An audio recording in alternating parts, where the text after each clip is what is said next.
Hey everyone, welcome back to the channel.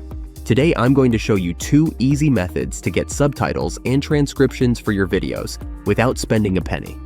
The first and most popular way to do so is by using a YouTube transcription generator. Let's start. Upload your video to YouTube as unlisted or private. YouTube will auto-generate captions for you for free. Head to YouTube Studio, Subtitles.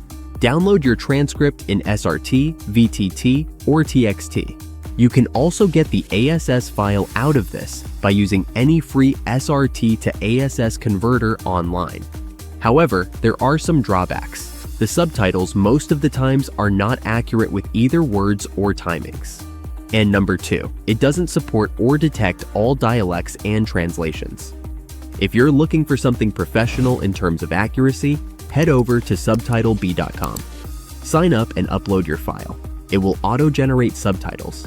You can always translate your subtitles. Check them for any edits here while playing your audio or video. It's easier to review this way. Now, simply export your video or audio. Click on Download Transcript and choose the format you'd like. SubtitleBee uses advanced AI for extremely accurate captions and allows free transcript of your video. Let me know in the comments if there's a specific tutorial you'd like. And don't forget to subscribe for more videos like these.